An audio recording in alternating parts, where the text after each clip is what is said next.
Bien, nous sommes particulièrement heureux d'accueillir aujourd'hui Dominique Schnapper. Dominique Schnapper, que vous connaissez, j'imagine. Je vais retracer en quelques mots seulement son parcours et parler d'elle. Elle est sociologue française. Elle est directrice d'études à l'École des hautes études en sciences sociales. Elle a été membre du Conseil constitutionnel français de 2001 à 2010.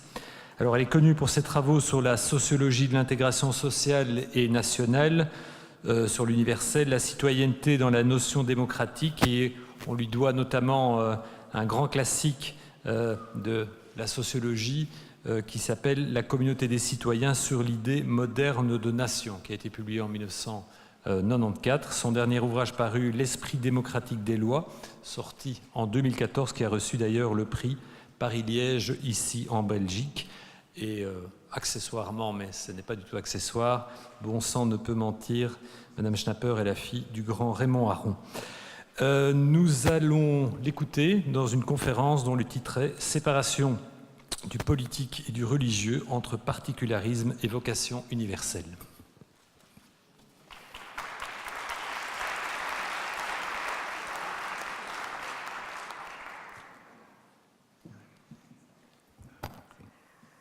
Je suis un petit peu intimidée de parler. D'abord, la salle est très impressionnante.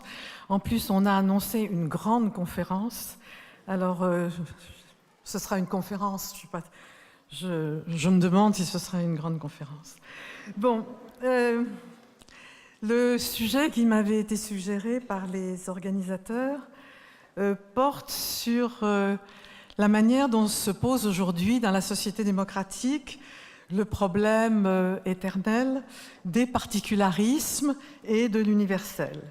Et c'est sur ce sujet que je vais vous présenter quelques réflexions en évoquant à la fois l'horizon universel de la modernité politique et le rôle fondateur dans cette aspiration à l'universel qui joue le principe de séparation du politique et du religieux.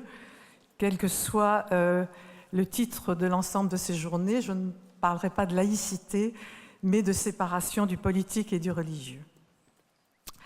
Alors, le premier point, c'est les dimensions universelles de la modernité politique. La modernité politique, j'entends par là la modernité démocratique, a donné un sens nouveau à l'ensemble des relations à l'autre.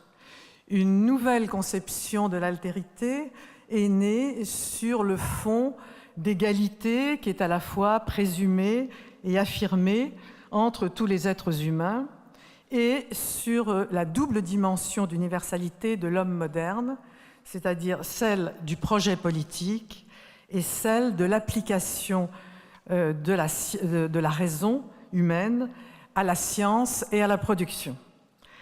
L'universalisme moderne s'inscrit dans l'héritage des Lumières en ce qu'il est fondé sur l'idée que tout être humain a la même capacité d'être citoyen et de participer à la vie économique. Les sociétés modernes comportent en effet ces deux dimensions d'universalité, d'ordre politique d'un côté, d'ordre économique de l'autre. La première, donc, d'ordre politique, parce qu'elle fonde la légitimité de l'ordre politique sur la citoyenneté et que, dans son principe, la citoyenneté est ouverte à tous les individus, quels que soient leurs attachements ethnico-religieux, quelles que soient leurs différences sociales ou leurs différences biologiques, comme d'être né homme ou d'être né femme. Elle s'organise donc sur un principe d'inclusion au nom de valeurs qui sont universelles, c'est-à-dire l'égale dignité de tous les êtres humains. Et elle se réfère donc à une conception universelle des droits humains, puisque maintenant on ne parle plus de droits de l'homme, comme vous savez, mais de droits humains, qui ne se réduisent pas seulement à ceux de l'individu en tant qu'il est membre d'une nation particulière. C'est-à-dire ce n'est pas seulement en tant que citoyen, mais aussi en tant qu'être humain. Ça, c'est la première dimension d'universalité de la société moderne. La seconde dimension d'universalité concerne l'ordre économique. En appliquant les règles de l'esprit scientifique à l'organisation de la production, ce qui est la caractéristique de nos sociétés, nous participons à l'universalité virtuelle de la raison. La société scientifique et technique dans laquelle nous vivons ignore les frontières des États et les frontières des peuples. L'argent donne à tous les mêmes possibilités et la forme de rationalité qui organise la vie économique est accessible à tous les individus et à tous les peuples. Tous les peuples peuvent se rendre maîtres des instruments techniques par lesquels nous créons la société dans laquelle nous vivons.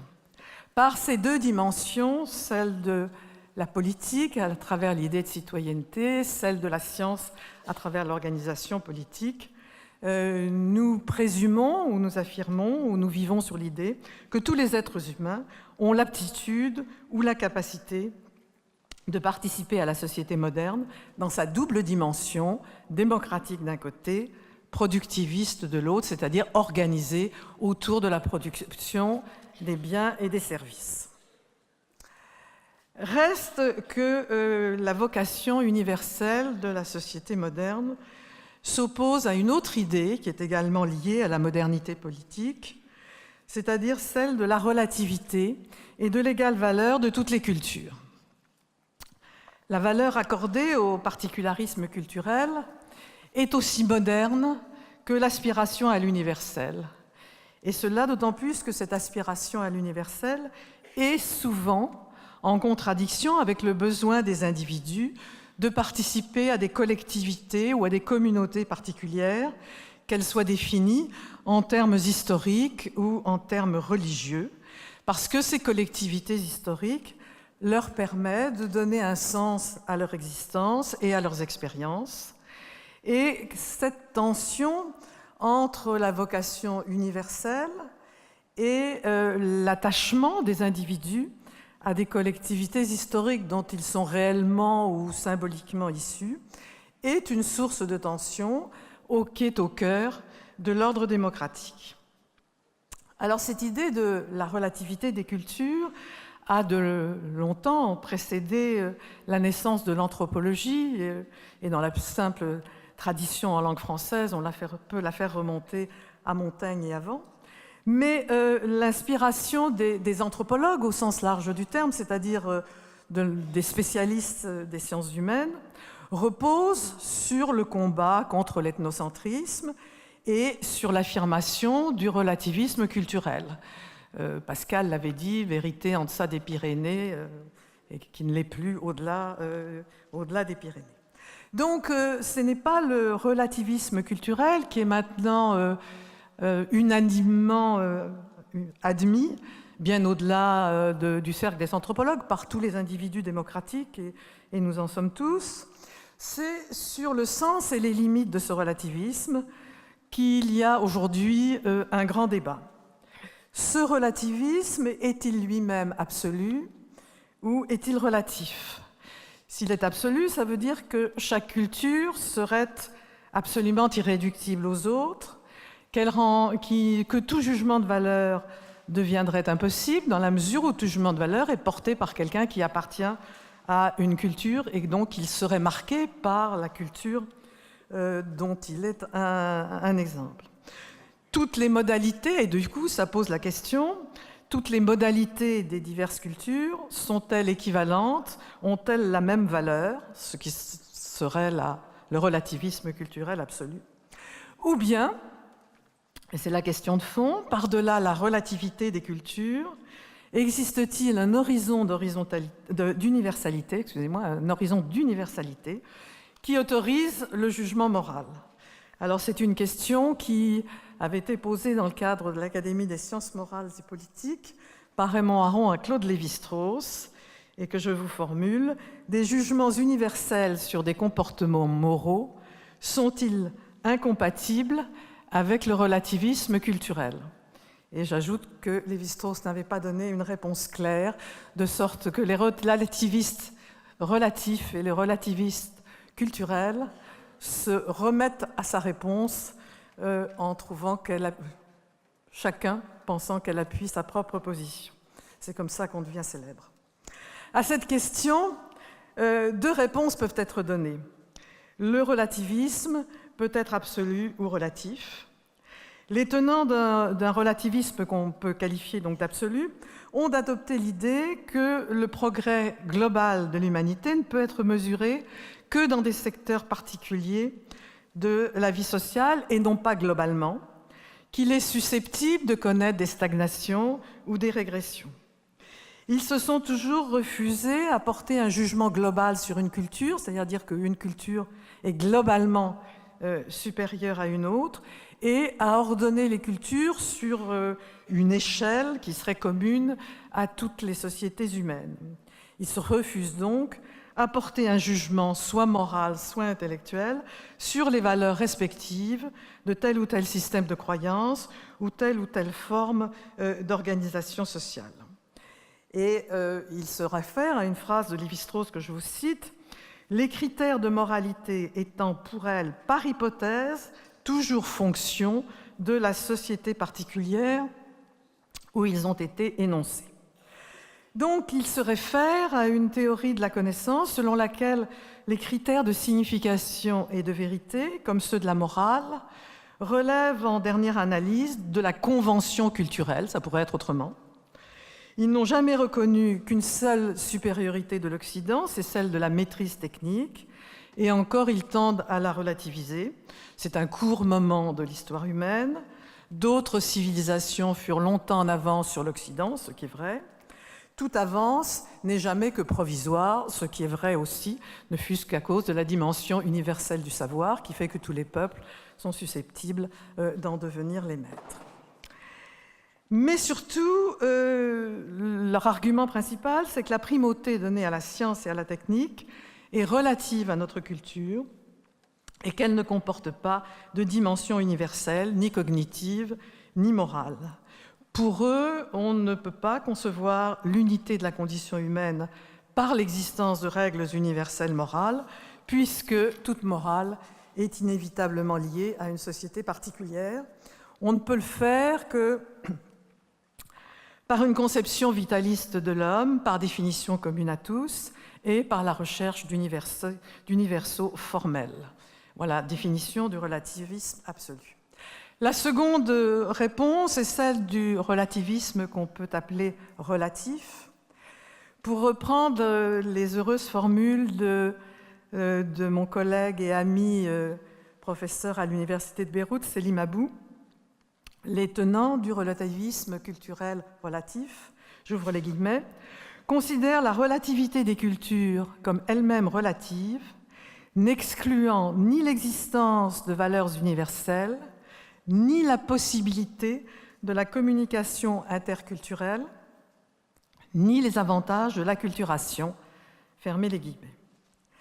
Les tenants du relativisme relatif, parmi lesquels je me compte, fondent leurs convictions sur une théorie de la connaissance en fonction de laquelle les critères de signification et de vérité ne sont pas totalement dépendants du contexte culturel. Ils en sont évidemment dépendants, mais ils n'en sont pas totalement dépendants.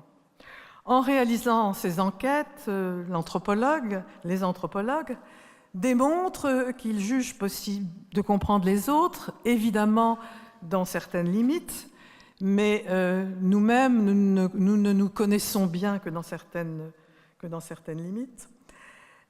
Ils pensent qu'il existe, par-delà la diversité des cultures, qui est un fait sur lequel il n'y a pas à discuter, une possibilité d'échange entre des hommes qui appartiennent à des cultures différentes. Ils reconnaissent qu'il existe une possibilité de connaissance, sinon absolue, du moins relative. Sinon, quel sens aurait notre métier de chercheur en sciences humaines ? Il existe un paradoxe indépassable dans l'entreprise anthropologique. Elle est fondée sur le dogme du relativisme culturel. Elle postule néanmoins que toute culture peut être comprise et analysée par un étranger. Il existe donc des valeurs universelles dans l'entreprise même de connaissance, dont l'entreprise même de la connaissance des autres comporte une valeur, puisque tous les chercheurs, et nous tous, individus démocratiques, pensons que la connaissance est préférable à l'ignorance, que le progrès du savoir scientifique est en tant que tel un progrès humain, ce qui ne veut pas dire que toutes ses conséquences soient souhaitables, mais que le progrès en tant que tel existe par la connaissance, ce qui se réfère à une valeur universelle. On ne peut pas être un chercheur, ni même, je crois, un individu démocratique, et penser que l'erreur est préférable à la vérité. On ne peut pas ne pas penser que la tolérance à l'égard des autres est intrinsèquement supérieure à l'intolérance. Comment dès lors penser l'universel aujourd'hui en intégrant le fait et l'idée, non discutable, de la relativité des cultures? Qu'est-ce que peut être cet universalisme moderne, qui soit un vrai universalisme et non pas un faux universalisme? Les penseurs, enfin les chercheurs qui se réfèrent au relativisme relatif, s'efforcent de penser cet universalisme moderne qui doit garder, ou qui devrait garder, par-delà la forte conscience de la relativité des cultures et des expériences historiques, c'est-à-dire en tenant compte de cette relativité des cultures et des expériences historiques, l'horizon transcendantal de l'universel. La société moderne devrait respecter les particularismes de la vie des hommes, tout en leur donnant les moyens de participer à l'universalité de la raison et de la citoyenneté.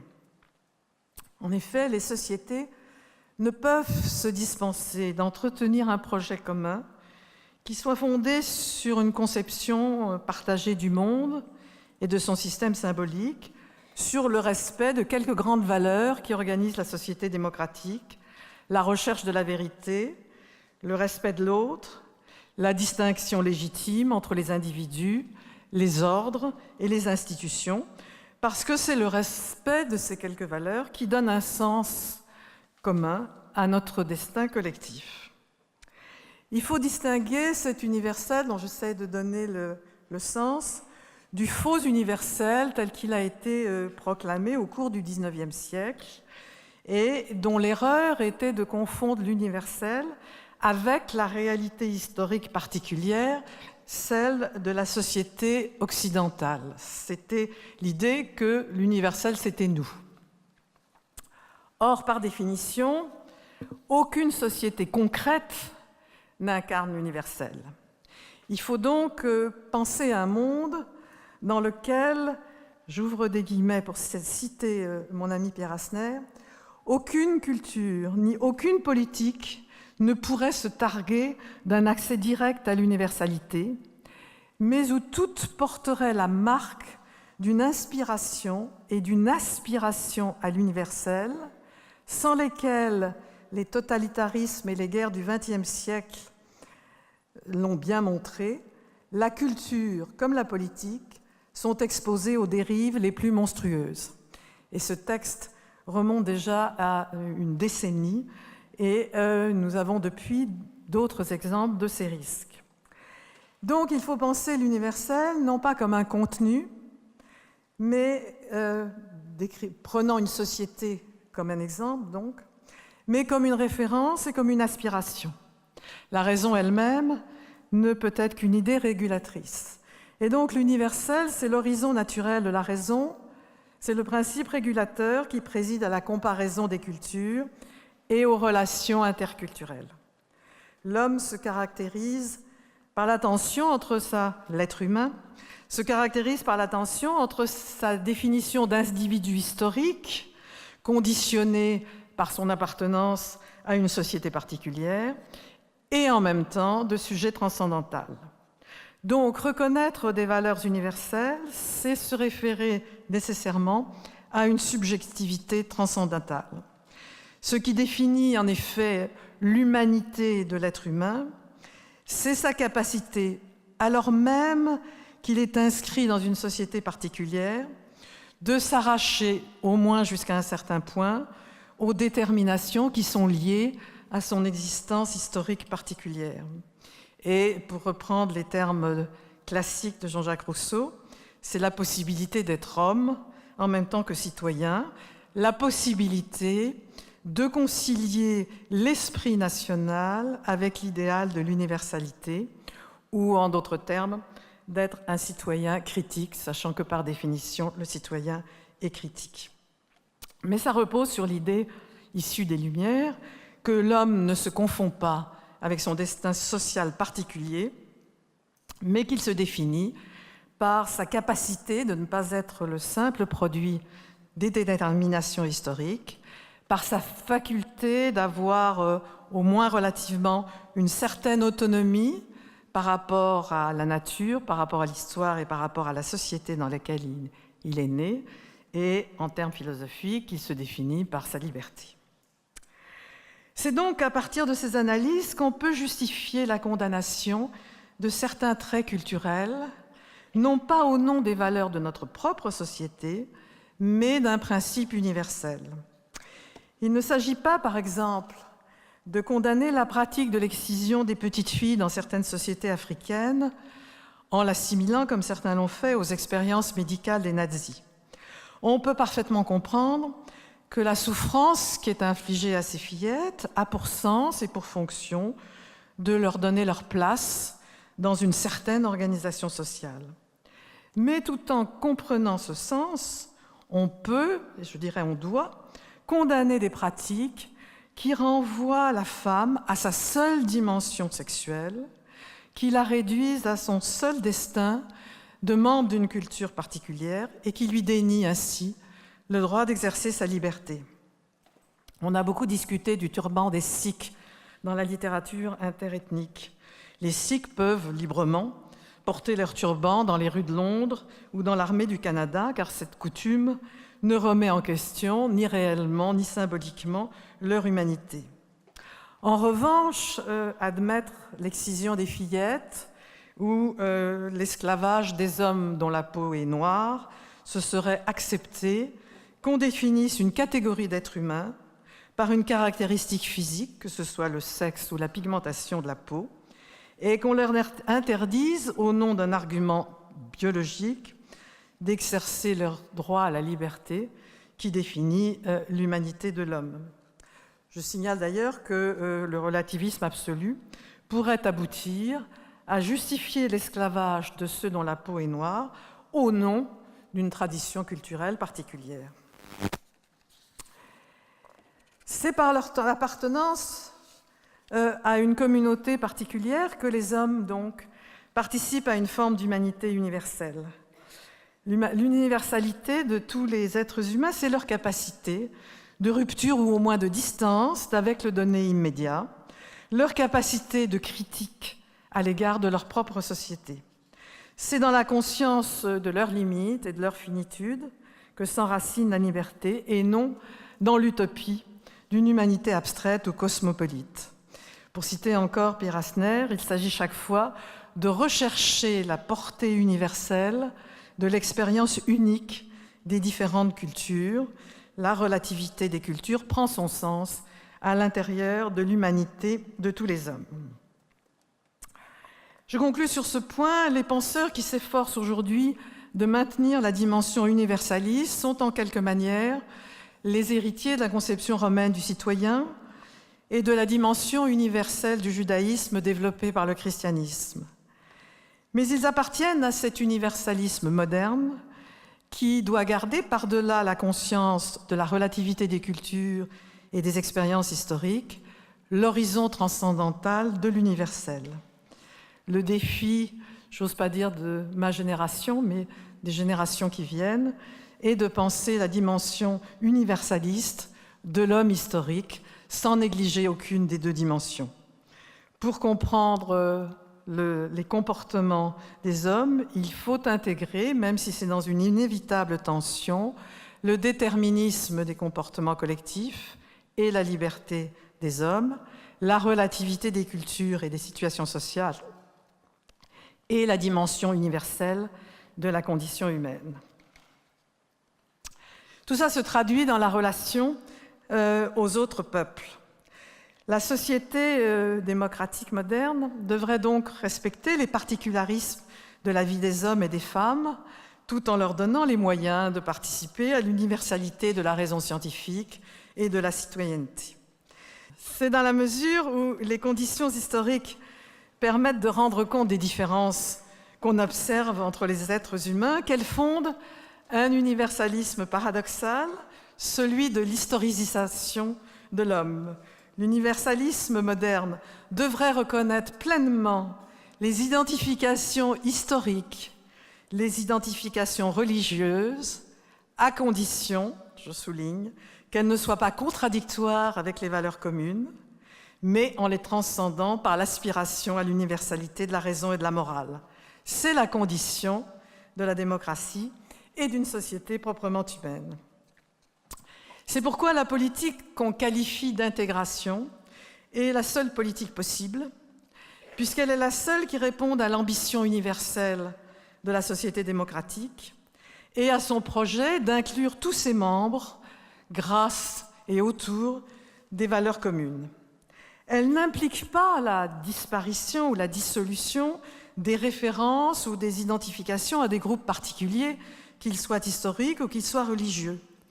Mais elle implique que ces références et ces identifications soient transcendées dans l'espace public par la citoyenneté qui est commune à tous. Pour une raison de fond, c'est que dans la société démocratique moderne, le lien entre les hommes n'est plus d'abord religieux ni dynastique, il est politique.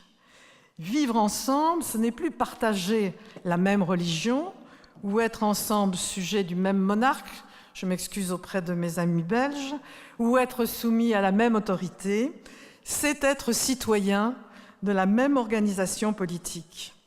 La société moderne démocratique se donne pour principe et pour légitimité d'intégrer toutes les populations par la citoyenneté, en dépassant leur diversité concrète, en transcendant tous leurs particularismes. En effet, elle ne tire plus sa légitimité que d'elle-même et non d'une autorité extérieure. Elle définit le citoyen comme un individu abstrait, sans identification, sans qualification particulière, en deçà ou au-delà de toutes ces déterminations concrètes. Tout citoyen dispose des mêmes droits, doit remplir les mêmes obligations, obéir aux mêmes lois, quelle que soit sa race présumée, son sexe, son appartenance à une collectivité particulière, sa religion, ses caractéristiques économiques et sociales. Alors c'est évidemment, et tout particulièrement pour faire écho à ces deux belles journées, le cas des affiliations religieuses. La vocation universelle de la citoyenneté repose sur un principe de séparation du politique et du religieux. Ce principe, toutes les sociétés démocratiques le respectent en ce qu'elles donnent les mêmes droits et les mêmes devoirs et accordent la même reconnaissance à tous les citoyens, quelles que soient leurs croyances religieuses et leurs pratiques ou leur absence de croyances et de pratiques.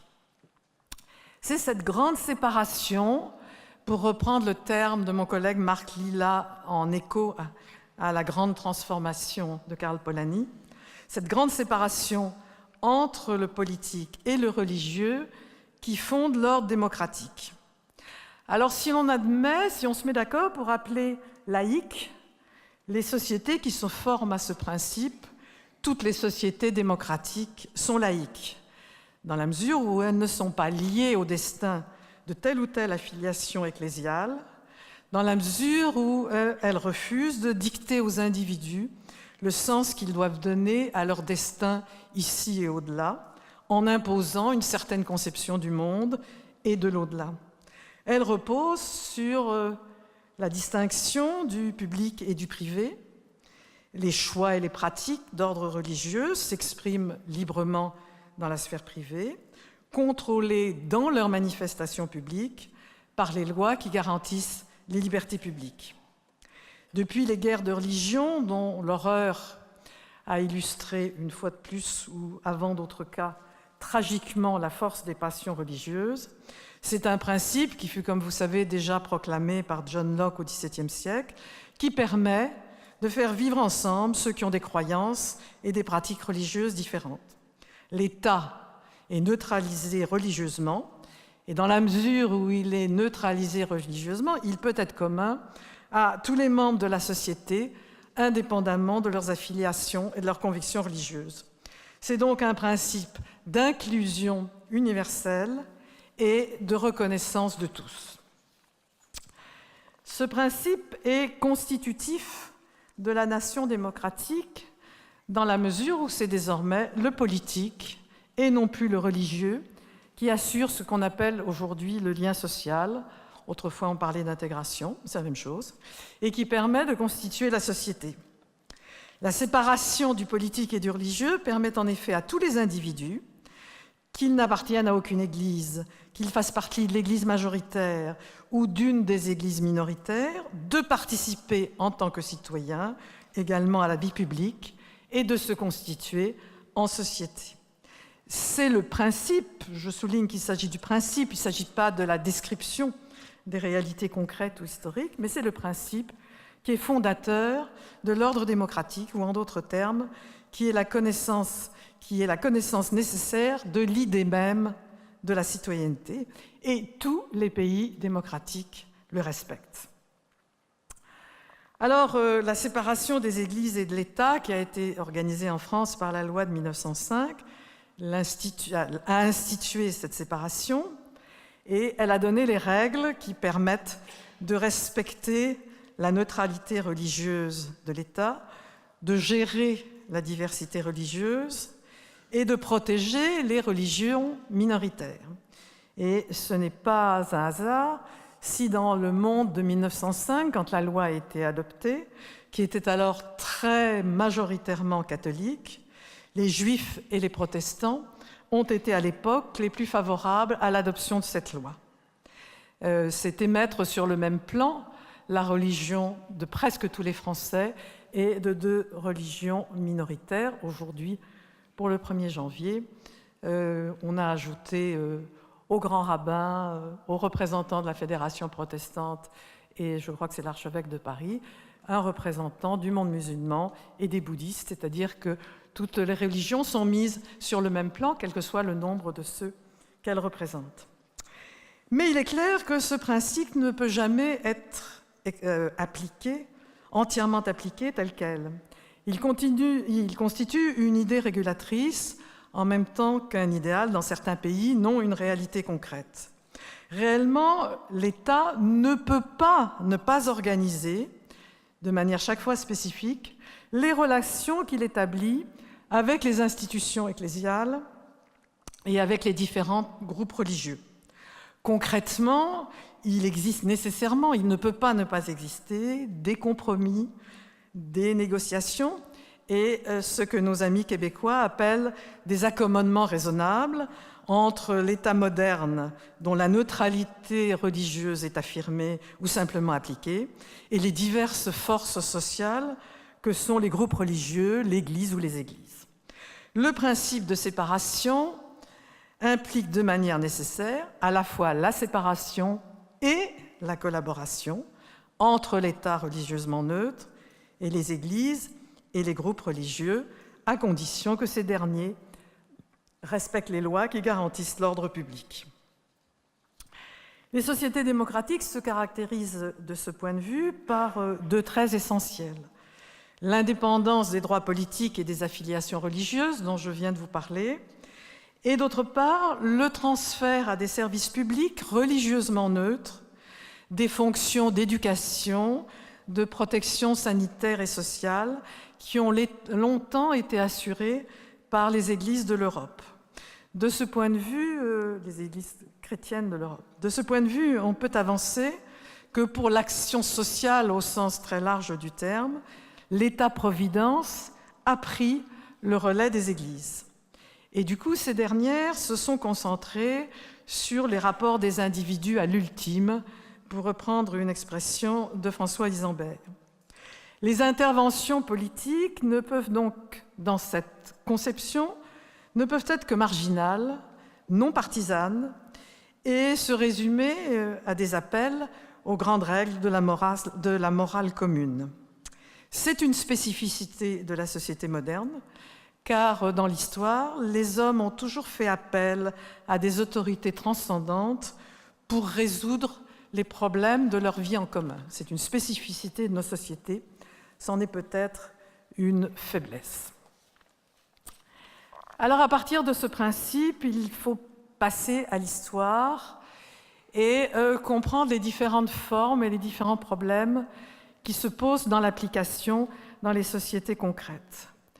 Pour comprendre les formes concrètes que prennent à la fois la séparation de principes et toutes les formes de collaboration qui sont nécessaires, il faut faire intervenir les conditions historiques dans lesquelles s'est établie la démocratie.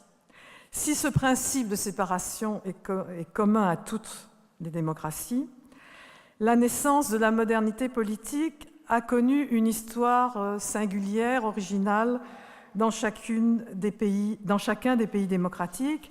Et ça explique que dans chacun de ces pays, les formes de la séparation et collaboration ont toujours été originales, différentes d'un pays à l'autre. C'est pourquoi il faut toujours penser que les solutions qui sont apportées aux problèmes que pose cette collaboration dans le principe de la séparation, les solutions politiques apportées dans un pays ne sont pas nécessairement celles qui résoudront les problèmes dans un autre pays.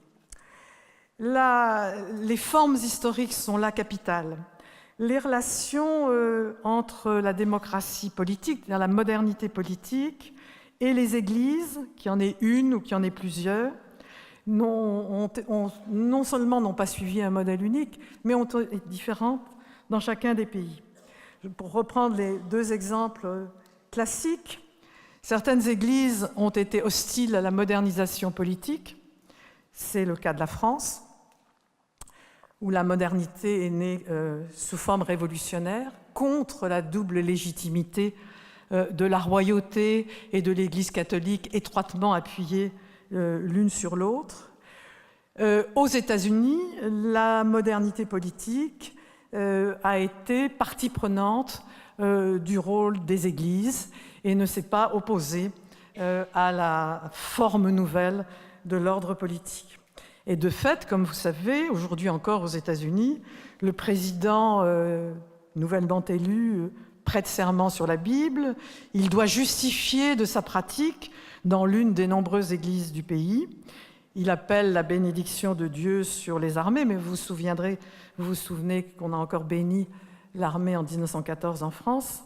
Et sur le pays de banque, sur le billet, sur le dollar, on rappelle que « In God we trust ».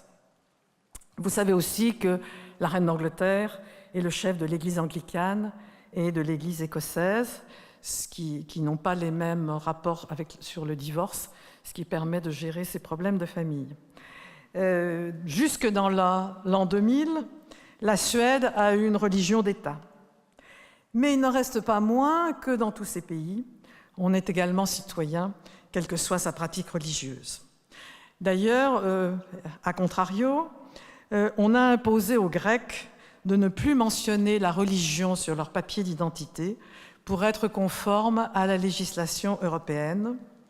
Et autre exemple qui m'a beaucoup frappé, le roi d'Espagne a symboliquement reconnu le droit à la citoyenneté des descendants des Juifs qui avaient été expulsés en 1492. Il rompait ainsi symboliquement avec le franquisme et il affirmait ainsi symboliquement le retour de son pays vers la démocratie. Pour venir à la démocratie, il fallait que l'Espagne cesse d'être exclusivement liée à l'Église catholique. Ainsi seulement était-elle une vraie démocratie.